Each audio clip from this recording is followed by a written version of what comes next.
Imagine being a self-made black woman CEO, worth millions, dressed sharp, minding your business in a first-class VIP seat you rightfully paid for only to be humiliated, removed, and forced to stand for a white passenger who looked the part of a CEO. Now imagine just 60 seconds later, she makes one phone call and the entire airline staff is fired. What happens next will leave you stunned. If stories like these give you chills or fire you up, hit that subscribe button now because you're about to witness what real power looks like when it's unapologetically unleashed. Terminated was a clear, crisp morning at JFK International Airport, the kind that whispered success to the ambitious.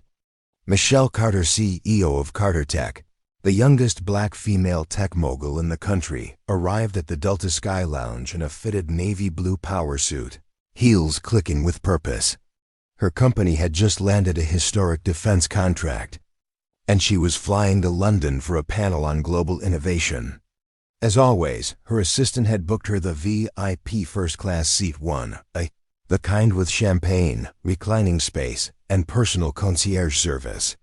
She was already known to the staff at major airlines.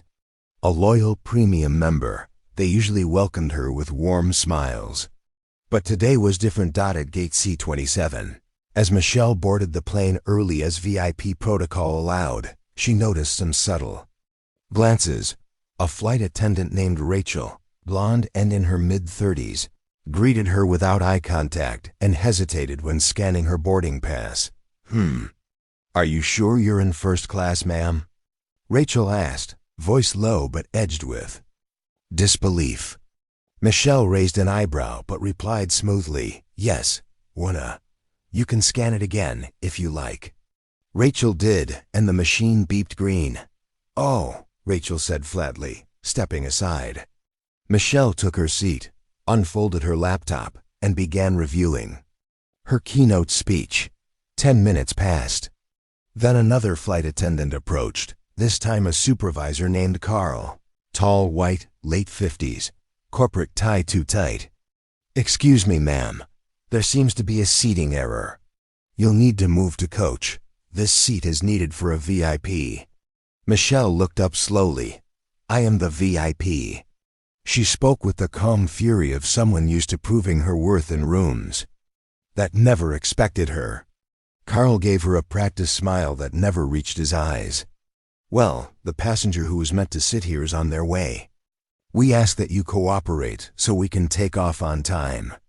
Michelle narrowed her eyes. Let me guess.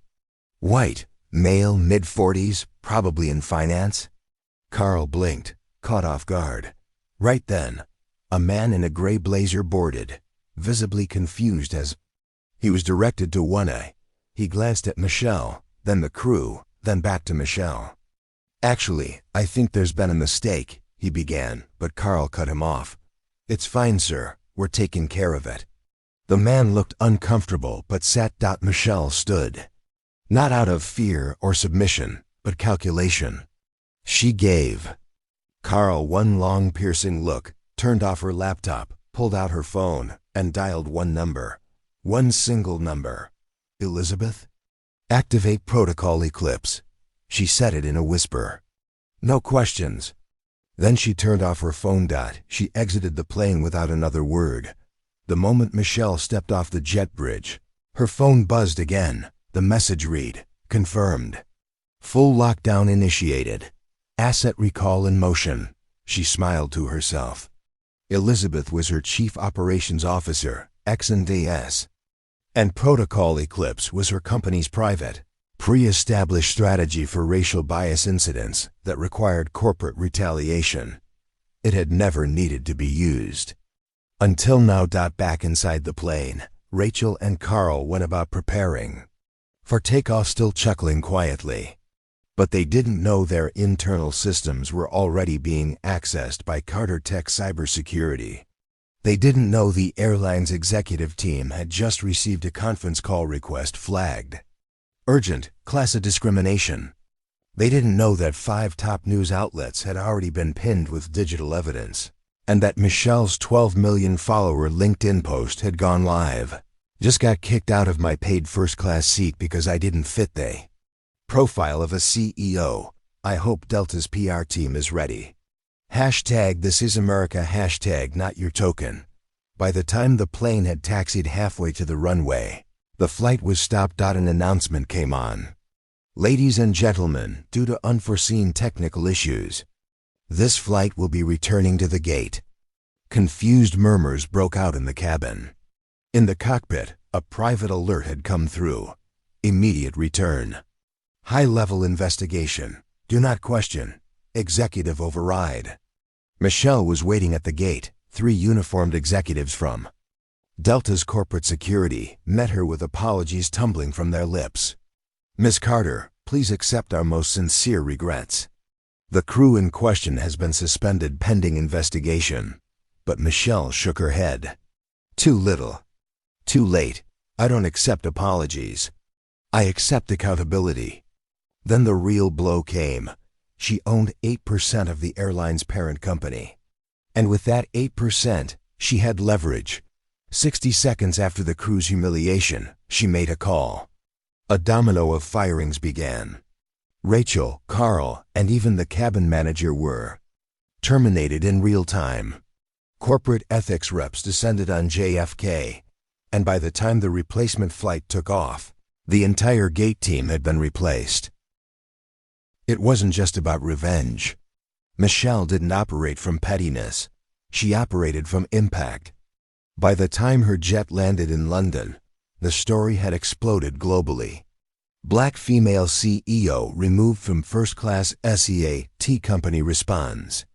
With firestorm. Hashtags trended. Hashtag Carter clap back. Hashtag VIP while black.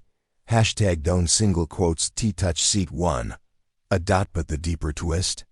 Michelle had secretly installed a real-time incident reporting feature in Carterfly, her startup airline app that was set to launch. In beta, she hadn't even publicly announced it yet. But this incident accelerated the timeline.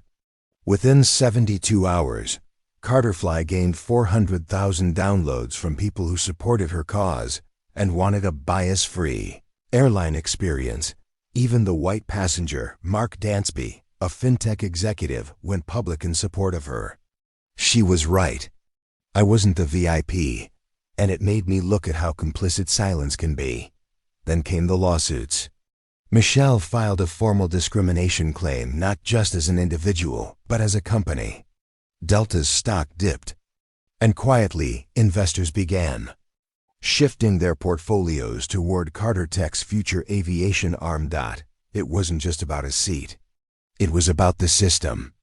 And Michelle had just drawn a line in the sand. Weeks later, Michelle returned to JFK not as a passenger, but as keynote speaker for the International Aviation Equity Conference. Her speech? The price of assumption. It detailed the cost of bias, not just in emotional harm, but in business, how assumptions strip companies of credibility, innovation, and long-term loyalty. Never underestimate someone because of how they look, especially not a black woman in a power suit. Because when the system pushes her out of her seat, she might just come back and buy the plane. If this story hit you in the heart or made you cheer inside, don't forget to like, share, and subscribe. These are the stories mainstream media won't show you, but we will. Every week. Real power, real justice, real change. Her story had become a case study at Harvard. A Netflix docuseries was in production. And the final twist? She bought that very gate C-27 through an exclusive branding partnership. A plaque now read, "This gate is dedicated to all those told they don't belong in first class." And she didn't stop there. She launched a scholarship for black girls in STEM who wanted to enter aviation. She hired the man who tried to apologize on the plane Mark as her director of allyship training. And she made damn sure that no one would ever look at a black woman in a suit again and think, she can't possibly be the CEO, because now she wasn't just in first class. She owned the skies.